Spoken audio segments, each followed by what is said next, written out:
that we're doing the March Madness again, and it's for people that have been participating in well points. We have to have a wellness angle. So we want, if you've got half your points or thereabouts, you fill out a bracket, and as everyone knows, it's almost like putting your name in a hat for a door prize. Last year's extraordinary winner is right in the room. She's back on the row. Brenda. So Chris, you want to have a brief commercial about the March Madness? Yeah, the big thing is tomorrow morning at 10 o'clock is the deadline to have your brackets either to personnel's office or emailed to me so I can print it off. Be sure to write your name at the top. Be sure to write a score for the championship game because that'll be the tiebreaker, because more than likely there are going to be some tiebreakers that we're going to have. But the big thing is just the deadline to get them in, because I think the games start at 11 a.m. tomorrow morning. So 10 a.m. is the deadline. Any other questions, just see me afterwards. That's it. Even if you don't know a thing about basketball, you can participate. Just, well, okay. Proof's good here. All right. Our food today is from Fresh Market, which is a new place in town. If you have food there, I recommend you do that. I'm not cooking anymore. I just call it and say, meet me at Fresh Market at the deli counter and check out what you want. Done that twice already. I highly recommend it. Heart curated, and it's good, healthy food. And they gave us the treat tray, not the rest, but they gave us the treat tray. It's kind of a welcome from them to us. Our speaker today is Noelle Mashburn. Those of you that go to the Y, early, late, whatever, she is a spin instructor, and she does many other things. She also does the New Strong classes. Certified in group fitness in New Strong, and is currently seeking certification in GEAR, a certification designed especially for spin instructors. It's just part of her story. She's a full-time PR professional for a national healthcare company, wife and mother. She's an avid runner, having completed half marathons and completed her first triathlon in 2015. While communications and public relations are her day job, health and fitness have long been your passion. She has a full-time career, 3 children at home, age 8 and under, so she has mastered the art of exercise into a busy schedule. So our class today is fitness and how to squeeze exercise when you don't have all kinds of time. Well, thank you, Kay, and thank y'all for letting me come in and talk today. She actually took my first slide, so that's all easy and done with. We're going to move straight on through. The bottom line, we're all busy. I mean, Kay just gave you a short sampling of the things that I do throughout the day. My days generally start about 4 a.m., and I go strong through about 9 o'clock. I'm ready to crash most days. But we're all busy between work, family, kids, school, homework, after-school activities. As Kay mentioned, I have 3 little ones. My son is right now playing baseball with the Civitans, and my 2 daughters are playing soccer with Hendersonville Soccer Club. So pretty much every night of the week, we're out at one of the ball fields or over on the soccer fields. Gymnastics, dance, there are all sorts of different things that take up our time. Volunteer work, church events, whether you volunteer with local schools, any hospitals, community organizations, taking care of the house, cooking, cleaning, fixing the commodes. Things break, things go wrong all the time. Our lives are busy, and I don't know about you guys, but I feel like the older I get, the busier life gets, and the harder it is to juggle, and the harder it is to manage all these things. But the other thing, and our pets. I can't forget about our little pet. I almost forgot mine on the way here. I realized he hadn't been out to walk today, so we went out back real quick, and he got to go use the restroom before we left. But the older we get, the busier we get. But the one thing that I always try to remember is that the good Lord only gave us one body, and it's up to us to take care of it. And so regardless of how busy we are, regardless of how much we have to do in the day, taking care of ourselves and getting in some form of exercise is really important to leading a good, healthy lifestyle. So while we talk today, there's several different strategies that I'll kind of share with you. And what I hope is that one thing strikes you as, hey, that's something I can do differently. That's something that would be pretty easy for me to implement into my daily routine to get a little more activity in throughout the day, throughout the week. The first strategy, and y'all see I'm wearing my watch, Aim for 10,000 steps.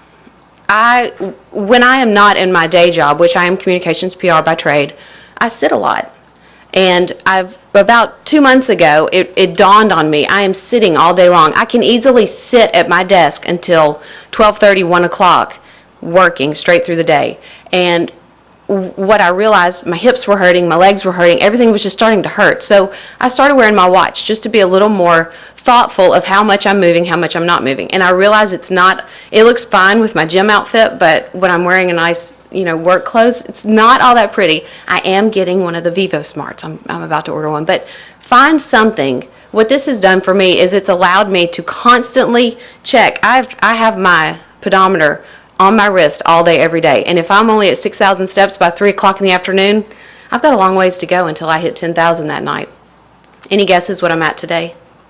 Today has been a different day. I will tell you that. Any guesses? 12,000. Was that the March Madness winner? Yes. 12,100. Yes. So I'm betting on you again this year. Holy macaroni, that was fantastic. I'm at 12,100 today. I did go home. I did teach at the Y this morning, so I have my 5 a.m. class, and I also mowed the yard. So those two things I think helped a little bit. But again, it's a great reminder. It'll beep if I haven't gotten up in enough time. But it's a great reminder to get up and move. So find a pedometer. You can find a pedometer for $5, $10, $15. Anything that will serve as a reminder for you to get up and move. Some ways to make sure that you're getting enough steps in: park farther away. Whether you're going to work, whether you're going to the ball fields, whether you're going to the grocery store, fresh market, wherever we're headed, park in that back row. That's a few extra steps to get in and out of wherever you're headed. So just park farther away. Take the stairs. How many of y'all work on 2nd, 3rd, 4th floor? Climb the stairs. I work on the 7th floor. I do not climb the stairs every day. And I'll tell you, it often depends on what kind of shoes I'm wearing, if I will climb those stairs or not. But I do try to climb them if I'm, in shoes that I can get up them pretty quickly and easily. And climb the stairs. It's a great way to get a little bit extra exercise in. There was a recent study, and I'll talk a little bit more about this later, but every 2 to 3 hours that you sit, for that length of period, you're shortening your lifespan by about 2 years. Not every time. It doesn't add on, but overall, if you sit for that long of a period, it has a really negative impact on your overall health. So set a reminder to get up and walk every 5 minutes. We all have Outlook now, right? Everybody has Outlook. Set a reminder every 90 minutes to get up and take a 5-minute walk, and you have immediately countered that 2-hour, 3-hour effect. After you eat lunch, hop up and take a walk. I know Kay was just saying there is a track around the facility here. Go outside, walk around that track, grab a buddy, take them with you, catch up, visit. Walks in the morning and night. Those are ways, when we talk about incorporating more activity into your day, it doesn't have to be a hardcore workout at the Y or whatever facility you use. It can be something as simple as walking. It can be simple as standing up and stretching. Anything to get your body moving throughout the day. Strategy 2, it's going to tie closely with strategy 1. Take advantage of work. We are all at work, probably not that we don't love our jobs, let me preface it with that, but we spend a lot of our time at work. It's just the nature of life. Find ways to implement activities at work. All of those things that we talked about before, taking a walk on your lunch break, walking up the stairs, those are all ways to get a little more activity in during work. That is actually a picture of my standing desk. It cost me about $24 from IKEA. And I have, you can't see to the left of that, I have 2 monitors that frankly are a lot easier to work from because I can pull multiple things up at once. But I also notice at work, I sit all day long. And so what I've started doing is I'll move my laptop over for an hour, 2 hours here and there, and stand up and type. And the things that I have noticed in doing this, I am so much more focused and so much more alert and such a more productive employee. So again, $24, I've looked into all the desk can be quite expensive, but this one was really easy and affordable. Find a gym near your work. You can either go before work. The YMCA right here is fantastic. I'm not sure, I know several of y'all are members. If you haven't been there, we have incredible facilities, a family changing room. There are a lot of days I'll get ready at the Y after our class and head straight to work. But find a gym with a great locker room. The Y, again, is an awesome one. Go on your way to work or go at lunchtime. grab your coworkers. We all like, most of us, some people prefer doing things alone, but most people are more social by nature. Grab a buddy and say, hey, let's go for a walk. It's a gorgeous day today. Let's go for a walk. Before my current job, I worked in an office at Vanderbilt, and our director would email us on beautiful days like today and say, it's too pretty outside. Everybody go out and take a walk around campus. And so we would go take a walk around. You know, when your boss tells you to do it, you kind of do it. So grab a buddy, go take a walk outside. Stand-up meetings. Everybody, if you're not eating, go ahead, stand up. Stand up. Come on, stand up. We're talking about getting more active. Stand up. You can hold stand-up meetings. You can talk to one another. You can hold walk. I'm not allowed to walk because I've got to stay near the mic so that the other folks who aren't here can hear this later. Walk. If you just need to go talk to somebody, what's your name? What's that? Andy. If I need to go talk to Andy about something, I'm going to say, hey, Andy, let's go for a walk. I need to talk to you about this or that, and let's walk while we talk. You're automatically, solving whatever you need to figure out or talk to Andy about. You're going to go ahead and get that taken care of. You're moving. And instead of sitting at the desk and calling Andy, I've just killed 2 birds with 1 stone there. Y'all can stay standing if you'd like to, or you can sit back down. I'll leave it up to you. I told my husband I was going to have everybody stand the whole time, and he kind of got quiet. I said, maybe that's not a good idea, right? So, phone calls. It's another easy opportunity. Rather than sit at your desk, because the nature of my job, we have a lot of hospitals across the U.S., and so I can't always go see someone I need to talk to. If I'm on the phone with them, I will stand up and talk. It's another way just to get up and get moving. If you have lunch restaurants near your work, walk to and from lunch. That was another thing we did a lot at Vanderbilt. There were tons of restaurants. They had the student center where you could eat, Panera, all sorts of different restaurants right around where our office was, and we would walk to and from lunch. Desk exercises. You know, sometimes you may want to shut your door if you don't want people watching you, and that's okay. I'll do it occasionally. If I'm sitting too long, I realize everything's starting to hurt, I will go stand in the corner. We have glass, so everyone on the outside can see me, so I have to go find my hiding spot. I'll go stand over in the corner and stretch and move and wiggle until I get to where I feel like I'm, back not so stiff from sitting. So stand up. You can, one easy one, again, I can't move too far. Roll your chair out from your desk, put your hands on the armrest. You can do little tricep dips sitting in your seat, okay? You can put your hands out on the side of the desk. Push-ups. I'm going to knock it over. We're not going to do that. Push-ups on the side of your desk. There's all sorts of easy little ways. Squats, lunges. Those are things you can do stationary. And I do. People probably think I'm a little nutty, and that's okay because I admit it. I own it. But I will stand up occasionally and stretch and do squats and do lunges and do things to get my blood flowing. You will notice an improvement in your focus and in your energy level throughout the day. Strategy 3, get active with your family. That's actually a picture of me and my son throwing the ball last night at my daughter's soccer practice. She had practice instead of just sitting there watching her, and it pains me to look around, and I've done it. I'm not going to say I haven't done it, but to look around and see parents watching their kid, watching with one eye, playing on their phone while their kids are playing soccer. I think, engage with them somehow. Coaching is one obvious way to get involved with their athletics. I did coach my son 1 year in soccer. I know nothing about soccer, so I learned quickly that I should not coach soccer. I will leave that to someone else. I will play soccer all day long in the backyard with him, but coaching, I probably am not skilled enough to do that. But find ways to incorporate activity with your kids. They will love it. Another thing, my son tries, but my daughters and I will crank up the music at night and we'll have little dance parties. They have a blast. Xbox, Wii, all of those new games that, not new anymore, but games that kids love, find some active ones. We'll play Wipeout a lot. Has anybody played Wipeout on the Xbox? Nobody's played Wipeout? Oh, it's fantastic. You know the game Wipeout where you have to bounce off all the crazy obstacles, and so they have an Xbox version, and my kids love it. So we'll crank that on, and you'll notice your heart rate's going up the entire time because you're jumping, you're ducking, you're sliding, you're moving, trying to avoid these obstacles. So that's another great way to get a little activity in with your kids. Take a nightly walk with your family. If you have pets, take the dog for a walk. You can go to Hendersonville, we all know Hendersonville is absolutely beautiful. We have so many fantastic parks in different areas, all the greenways that are now available. And yes, that was a shout out to parks, so y'all can smile and feel. It is really a beautiful place. I grew up here. I've been here my entire life, and the growth that we have is just phenomenal. So take advantage of all the outdoor areas. Schools. We used to live right next door to our school, and we would go up there almost every night with kids, and I would walk, and they'd play on the playground, and then we'd walk home. So get active with your family. Strategy 4, sign up for a challenge. That's me at the Hot Chocolate 15K I guess it was about a month ago. It was a balmy 17 degrees that morning. My hair actually froze. I have never had frozen hair until this day. Sign up for a race. It's a great way to challenge yourself. And I don't know if you guys are like me, but I'm very much goal-oriented. And if I have something I'm striving for, I am far more likely to stick to it and to get there. So sign up for a goal or sign up for a challenge. You can do a 5K. You can do a bike ride. There are all sorts of other opportunities now, foam runs, color runs, obstacle courses, warrior dashes. There's all sorts of different ways.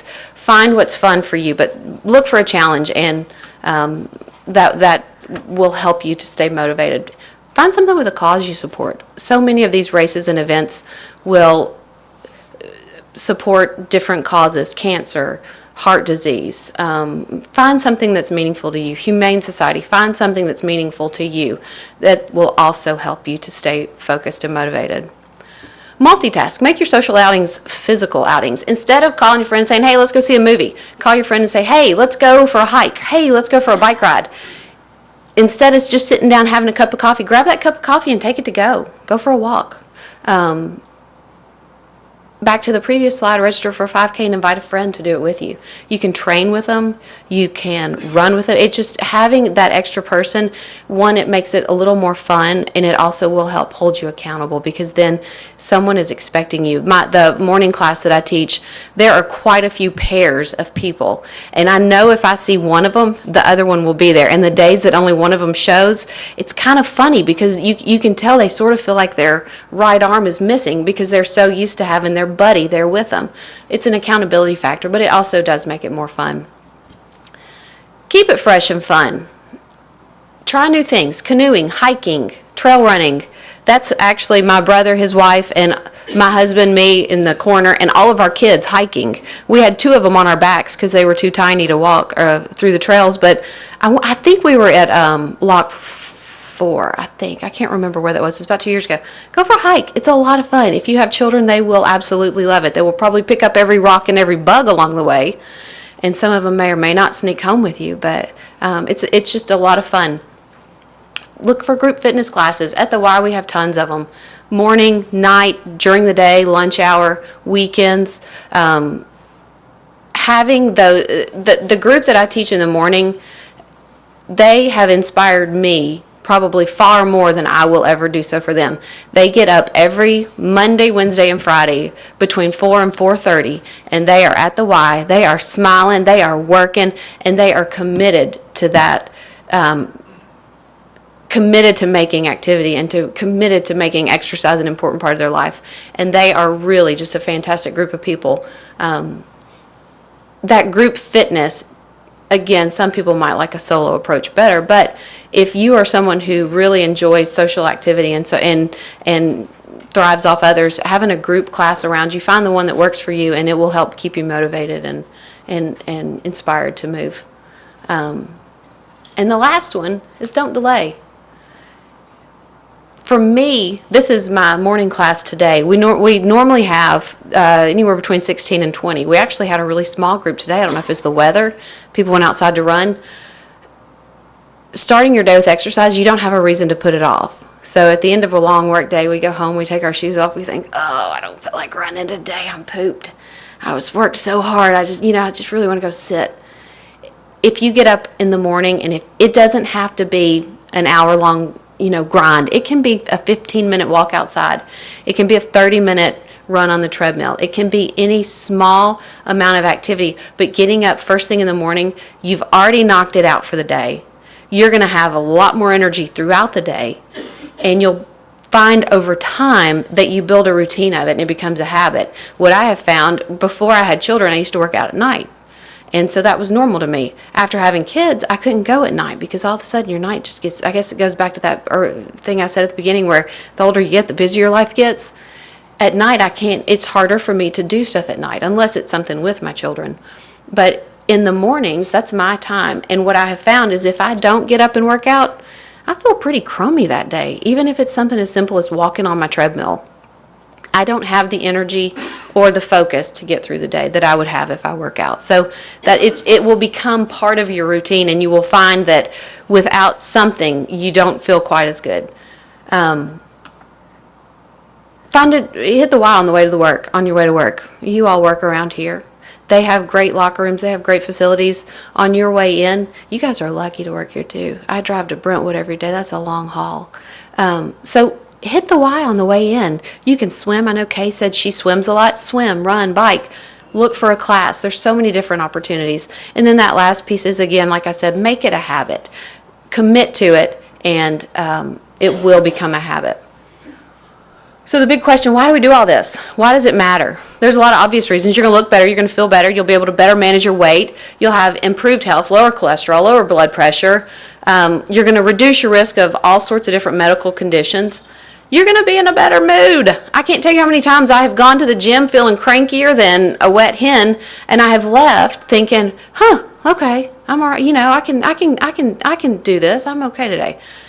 It will boost your mood almost immediately. Not that I ever get cranky. I don't get that cranky. I might occasionally.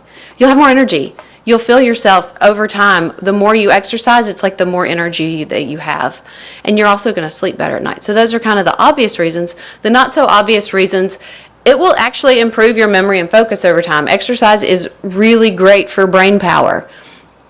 It's going to reduce the risk of a lot of chronic diseases, diabetes, even some forms of cancer now are associated with more sedentary lifestyles.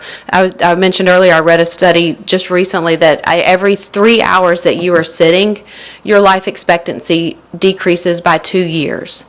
That is whether or not, or that is even if you are regularly exercising and you don't smoke. So even if you're exhibiting all these other healthy habits, sitting for a period of 3 hours can take that much of a toll on your overall health. The final one is you'll become a role model for others. And to me, one of the biggest, there are 3 little people that I would like to have a little bit of an influence on. Hopefully they'll pick up my good habits and not my bad habits. But I would like for my children to see how important it is to make exercise and to make healthy habits part of your everyday routine. And I hope they pick that up from me. I think they do. I think that so far it's kind of an apple fell right off the tree. They're about as busy as I am, but I want to inspire them. And as you find yourself walking around the office or grabbing a buddy and going for a walk or standing up to hold a meeting, you'll realize other people start to kind of do it too. So you'll model those good behaviors. It's easy to talk about this all day long. It's easy to say, oh, I can do it, I can do it, I can do it. But how do you really do it? How do you make it a habit? To me, the most important thing is you got to find something that works for you. We are all different. We all enjoy different things, and that's the way it's supposed to be. Find what works for you, whether it's getting up at 5 a.m., whether it's going after work, working out during lunch, whatever it is. And a couple of those questions you want to ask yourself, do I prefer doing this by myself, or would I rather have a team of people around me? Would I rather go run down the Greenway alone, or would I rather find a friend and jog with them? Figure out if, and it might be different days. Some days you may just need a little quiet time. So figure out, how you want to exercise, home or a gym. Are you better in front of people, or do you prefer doing stuff at home? There's all sorts of great videos. When I first had my son, he's my oldest, he was just a bear to put in the childcare at the Y. And so we started working out at home. We bought a treadmill, we bought a bike, we bought a weight gym, and I bought all sorts of different DVDs and things that I would do in my living room. It worked for me at the time. Morning or night, again, that's going to depend a lot on you, but for me, morning, it's getting up, getting it first thing in the, that's what starts my day right. So figure out what works better for you, morning or night. During work or outside of work, is it something that's going to be better during lunch, or is it going to be something to do on either end of your work day? And the other thing that I think is really important is it doesn't have to just be one of these. It can be any combination of them. For me, I do all of it. I stand up at work. I walk during my breaks. I climb the stairs at work. I work out in the mornings. I try to incorporate this throughout my day. Again, that's something that's just always been important to me, but you can find a different mix, a different balance. The keys to really think about are, what will I actually do and how can I make it fun? Because I think one of the things that always sort of pains me to hear is when people look at exercise and fitness as a chore. It's like, oh, I've got to go to the gym. It should be, I get to go to the gym. I get to go play. I get to go do. That's fun. We should enjoy what we're doing. So find something to make it fun and find the mix that fits for you. Bottom line, get up, get moving. Short bouts. It doesn't have to be an hour-long, total sweat session. It can simply be walking outside. Your body's going to thank you, and probably lots of other people around you are going to thank you too. Your kids for sure will. So with that, are there any questions, or anybody want to stand up? No, I guess not. What's the shortest amount of time that it's effective if you just have a few minutes? What's the shortest amount of time to go for a walk or? Anything is acceptable. There really is no shortest amount. It's a good question, but I think a lot of people tend to want to, you feel like to make it count, it's got to be at least 30 minutes or at least an hour. And I think previously there was, we've sort of listened to that and thought that, but truly anything you can do throughout the day. There are actually a lot of studies now around the high intensity intervals and how little bursts of exercise here and there have just as much of an impact as doing an hour-long run. So not really a great answer, but really anything and everything counts. Any other questions? One thing I would recommend is I have a lot of friends who do what's called geocaching, and it's a lot of fun. If you like to be outside, you can even go in downtown Nashville and find places that everyone has one of these, so you can use those, and it'll get you within about 16 feet of, and they give you a clue of what to look for. Sometimes it's just take a picture of something that you're there, so you don't have to be out in the middle of the woods finding geocaches if you don't like the woods. But those are fun things that I do with some of my friends from time to time. I haven't heard of that one. That's pretty cool. And that fits right in to make it social and make it fun. I mean, that's what this is about. Thank you for sharing that. It should be fun. It shouldn't be something that you feel like you've got to go to. My mom always calls, I'll call her and say, what are you doing? She says, well, I'm on the treadmill. You know what? I kind of agree with her. Treadmills are kind of treadmills. You just run. I feel like a mouse running and play. And I do. I get on the treadmill a lot of mornings when it's too dark to go outside. But it should be fun. It should be something that's enjoyable and that you'll want to do, not something you feel like you have to do. So, other questions? Well, I just want to remind everyone in this building that the mayor has given 100% blessing for us to take a 15-minute morning break on that walking path, get out of your chair and go out there. You can do 2 laps typically in a little under 15 minutes. Take a quick break in the morning, take a quick break in the afternoon. You've got 1.6 miles. I don't know how many steps that is, but if you're having one of those days that you can't do another thing because you're so busy, everybody gets a break. So, and nobody's going to look down on you. In fact, they encourage you to do it. So you'll see some of us out there, and it does help because you might be stressed out working on something, hunched over your computer, and get up and get away from it. When you come back, sometimes you feel a lot refreshed.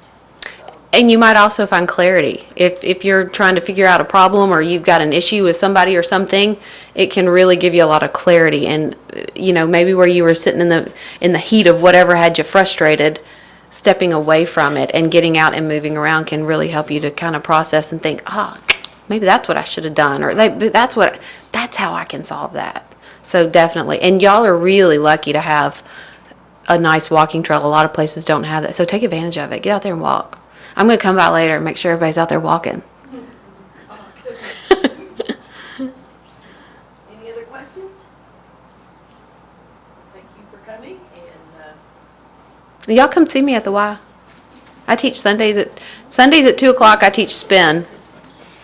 And I'm about to start teaching a Saturday. That one's a little more manageable than 5 a.m. But Sundays I teach at 2. Saturday mornings, I'm about to start teaching Saturday mornings at 9. And then Monday, Wednesday, and Friday at 5 a.m. I'd love to see y'all that early. We have fun. Or at least I think we do. They may say some choice words about me afterwards, but we try to have fun. Well, thank y'all. Have a great afternoon.